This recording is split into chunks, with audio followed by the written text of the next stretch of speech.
Poverty is one of the biggest issues in the world today. But is it bigger in devout Islamic countries? Poverty rates are unnaturally high.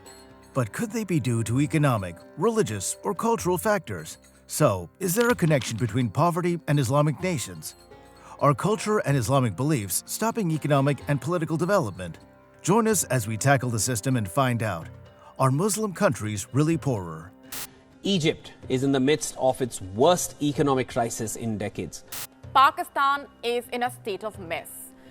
The economy is in the ICU, the politicians are at war, and the people are crying for help. Lebanon has become, for all intents and purposes, a failed state, from economic mismanagement and a banking collapse. When we look at Muslim-majority countries, especially in the Middle East and North Africa, we're dealing with some pretty tricky issues.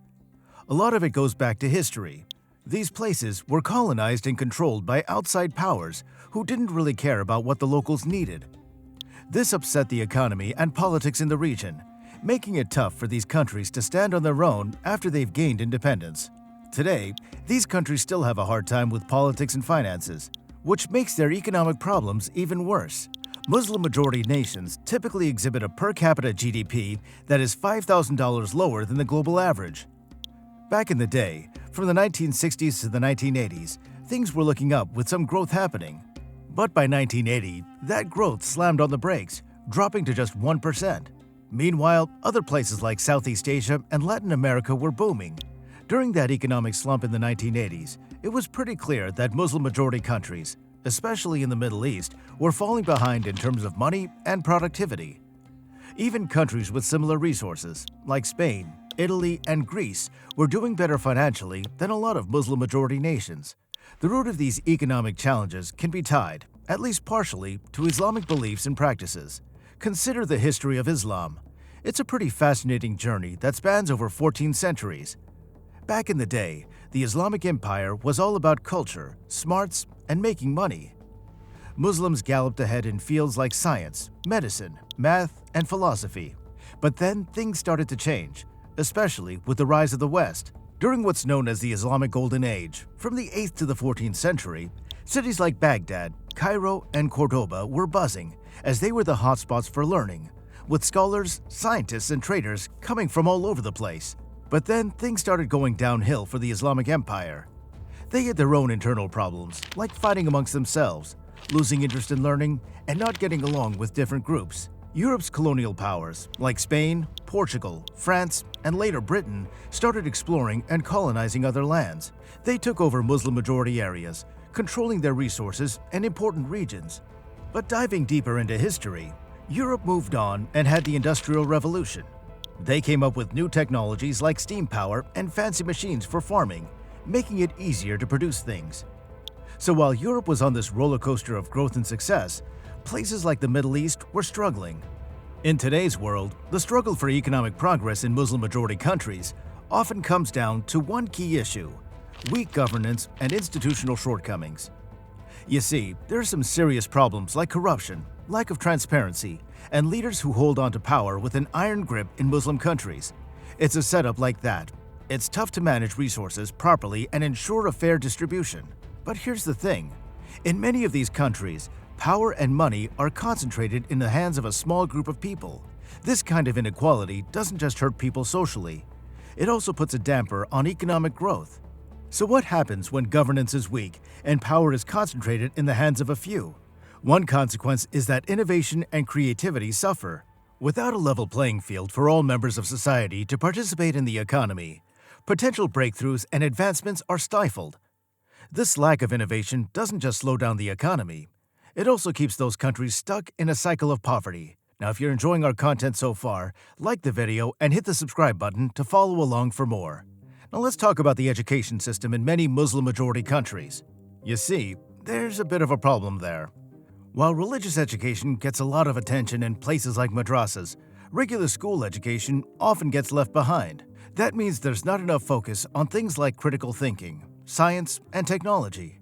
But why does this matter for the economy? The literacy rate across Muslim countries is clear to see. It ranges from 35 to 75%, while the Western countries have over 90 to 95%. Just think about it. In today's world, Industries are all about innovation and technology. If people don't have the skills to keep up with that, they'll struggle to find good jobs. And without a skilled workforce, countries might have a hard time competing in the global economy. It's like trying to run a race with shoes that don't fit. You're just not going to keep up. To put things into perspective, Muslims make up about 19% of the world, but earn only 6% of its wealth. That's a massive gap. Gender inequality is another big issue. Sadly, it's still a big problem in many places. Women often face barriers that stop them from getting a good education and finding good jobs. They're separated from the public sphere and are kept occupied with rearing children and taking care of the family. What's worse is the regressive mindset that women who do get an education are looked down upon and seen as traitors to their religion. When half the population can't contribute to the economy, it holds everyone back. Then there's the whole reliance on natural resources like oil and gas. And that leads us to something called the resource curse. It's when countries focus too much on getting money from resources instead of investing in other things, like education and technology. International trade policies, conflicts between countries, and economic sanctions can mess up processes when it comes to trade and investments. You see, in many countries where Islam is the main religion, there's a bit of a clash between how things are done in the West and what their own values are. So what can these countries do to deal with these issues and make things better for themselves? Well, one big thing is to fix up the education system. They need to focus more on teaching people how to think critically, come up with new ideas, and make sure everyone gets a fair shot. By doing this, they can help their people become more skilled and less dependent on resources like oil and gas. Then there are the cultural factors. In the economic landscapes of many Muslim-majority countries, cultural and religious factors play a powerful role in shaping behaviors and policies in complex ways. But how do these factors influence economic decision-making? Take the concept of interest, for example. The Quran says no to something called riba, which is like interest in today's banking world. Islamic finance doesn't allow charging interest at all, which makes it tricky to come up with new financial ideas and investments. While the West got busy starting companies and growing them into massive global powerhouses through the financial support of banks charging interest, the Muslim regions forbade this practice. So in effect, the few people who did try to start businesses often ended up with low profits and no means to expand. No economic system has been put in place as Islamic law impeded the process of innovation. So how were people supposed to start up new businesses without loans from the banks? Well, the short answer is, they didn't.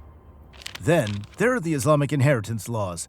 These laws aim to make sure everyone gets a fair share of the family wealth, but they end up causing headaches for businesses trying to plan for the future. They're made unnecessarily complicated and only help the male members of the household. The laws were meant to make sure everyone got a fair share of the wealth, but that wealth got distributed between large polygamous families. Muslim men were allowed multiple wives and had multiple children with each wife. This led to the inheritance being diluted down to mere pocket change for each family member. Eventually, their family-owned businesses also fizzled out, as reinvesting in those was impossible without the help from the banks. This made it harder for people to build up their money in an economy that wasn't built for progress. That's why examples like Google or Facebook could have never come from the Muslim world, as they had their own set of religious problems holding them back. To tackle these challenges, Muslim countries need to make some big changes. By finding the right balance between culture, religion, and economics, Muslim-majority countries can pave the way for a brighter future for everyone. But what's the game plan to make it all happen? That's the million-dollar question. Now, if you enjoyed this content, check out another one of our videos on our channel. Let us know in the comments, and don't forget to like and subscribe for more.